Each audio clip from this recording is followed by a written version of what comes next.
Olá, meus irmãos e minhas irmãs, que Deus esteja com cada um e cada uma, guiando nossos passos na jornada deste dia. Um novo dia, 27 de janeiro, e estamos unidos mais uma vez nessa esperança que a palavra de Deus traz aos nossos corações, nesta luz que ela produz, que é o próprio Jesus que ilumina a nossa vida e o nosso estilo de ser e de viver. Muito obrigado a você pela sua companhia, pela gentileza de compartilhar nossos conteúdos, de fazer chegar até outras pessoas, de principalmente ser um apaixonado, uma apaixonada pela palavra de Deus, como nós tentamos ser todos os dias. Muito obrigado de coração também pelo seu joinha, por essa bonita comunhão que formamos pelos comentários, pelo compartilhamento nas redes sociais, pela escuta, pelas preces. A palavra de Deus é isso. Ela gera confiança em nosso coração e em nossa vida. E nesse dia 27, estamos findando mais uma semana, nós rezamos o Evangelho de Marcos, capítulo 4, versículos 26 a 34. O capítulo 4 de Marcos, todo o Evangelho, ele nos ajuda a responder, o Evangelho de Marcos, nos ajuda a responder aquela pergunta: quem é Jesus? Isso nós já temos bem claro.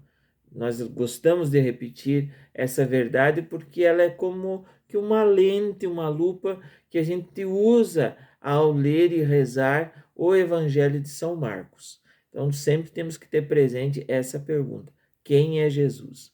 E o capítulo 4 é marcado pelas parábolas, por aquelas historietas, por aquelas comparações que Jesus fazia, como o próprio texto vai dizer, para que eles pudessem compreender a palavra anunciada. Para os de fora, ele falava com comparações. Para os discípulos, quando estavam sozinhos, ele explicava tudo, diz o finalzinho do texto que nós rezamos hoje, Marcos 4, 26 a 34. Eu gosto sempre de dizer que você pega a sua Bíblia, essa minha Bibliazinha pequenininha, mas eu gosto muito dela, Bíblia de Jerusalém, gosto demais dela por causa dos comentários, por causa das anotações que eu já fiz nela e me ajudam muito. Ela tem mais de 20 anos que me acompanha e é a minha Bíblia de estudo.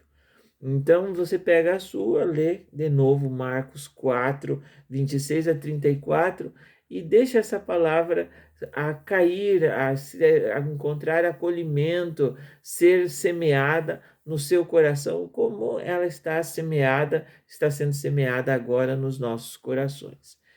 E nesse trechinho do 26 ao 34, Jesus usa duas parábolas, duas comparações para falar do reino de Deus. Veja que não é no estilo dos reinados dos impérios dos poderes humanos.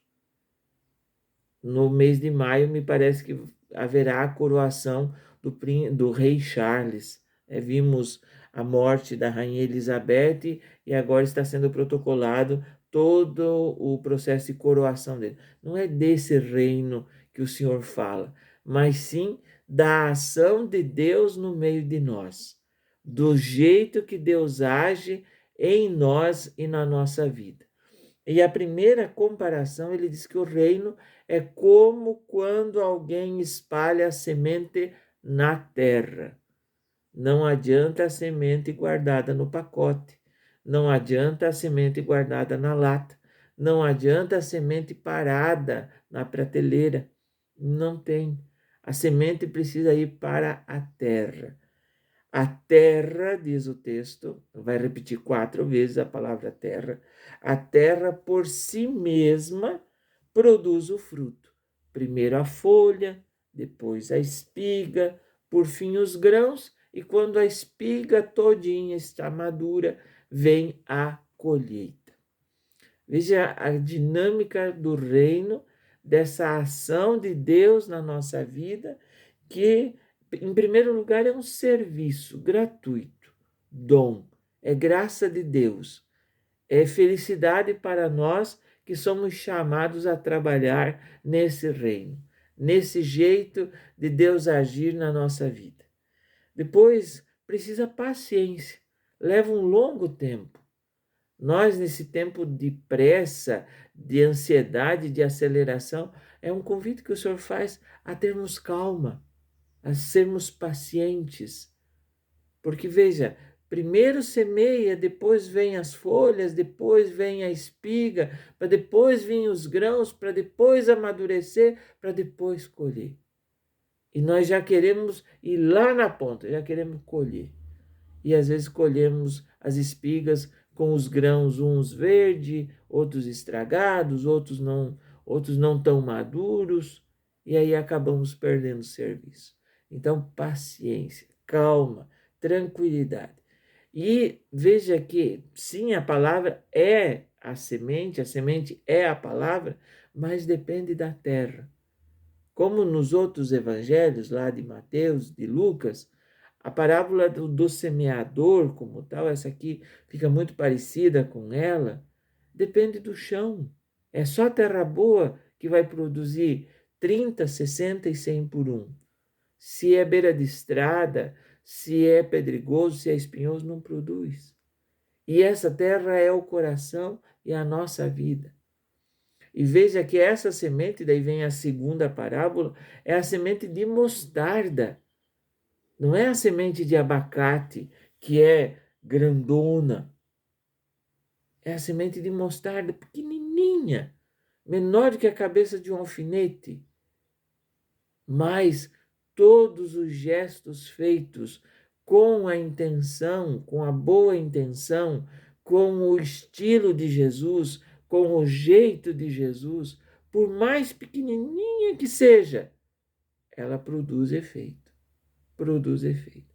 Às vezes uma visita que a gente faça, um telefonema que a gente dê, uma palavra faz toda a diferença na vida da pessoa. Um gesto de delicadeza, de parar e de dizer bom dia. São aquelas pequenas realidades. Às vezes a pessoa diz assim, mas numa campanha, né, numa coleta, num movimento em prol de ajudar uma pessoa. Não, mas é tão pouquinho, parece que não é nada. Falando economicamente, digamos que a pessoa dê R$ 50. Mas veja, se 1.000 pessoas derem R$ 50, é 50.000. Olha a força que dá. Mas precisa de generosidade, precisa de acolhimento. Se ficar só com uma pessoa, vai ficar pequenininha, vai ter o seu efeito. Mas se outras sementes pequenininhas forem se juntando, a nossa produção vai ser fantástica.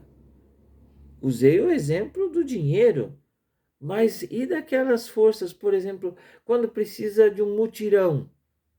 Tem lá uma praça que precisa ser restaurada. Junta-se uma pessoa só, vai demorar um tempão. Mas junta-se um grupo lá de 10, 15, 20 pessoas, no estalar de dedo as coisas acontecem. Isso é o reino acontecendo. Semente de mostarda, pequenininha, mas também precisa ser plantada. Também precisa de terreno bom. E repito, o terreno é a nossa vida, o terreno é a nossa história, o terreno é a nossa caminhada, porque sim, é dom, é presente de Deus, mas exige abertura, exige adesão, compromisso. Porque quando se joga de qualquer jeito, pode até brotar. Ontem à noite nós estávamos olhando na calçada, tinha uma plantinha na frestinha daquele rachado que tinha na calçada, e estava lá ela minguadinha, mas estava brotando. Eu até disse, é perseverança o nome dessa planta, né? Mas quando nós queremos que produza, se prepara a terra, se usa as tecnologias. Por que não investirmos também na terra que nós somos, no chão que nós somos, no coração nosso, e nem estou falando somente dos exames cardiológicos, investir em nós. Esses 10, 11, 12 minutos que nós ficamos, às vezes menos, às vezes um pouquinho mais, aqui unidos, é investimento no chão da nossa vida, no chão da nossa história. Abertura para que Deus possa fazer e acontecer. Sejamos, portanto, terra boa, meus amigos queridos. Sejamos, portanto, pessoas que semeiam, semeadores. Mas nunca nos esqueçamos, a semente não é grande. A semente é pequena, discreta, sensível, mas precisa de uma terra boa que produza fruto. Tomara que essa terra seja o seu trabalho, o meu trabalho, seja a sua comunidade, a nossa comunidade, seja a sua família, a minha família, seja aonde estivermos, que essa semente produza muitos frutos. Tenhamos paciência, mas iremos, com a graça de Deus, colher os frutos.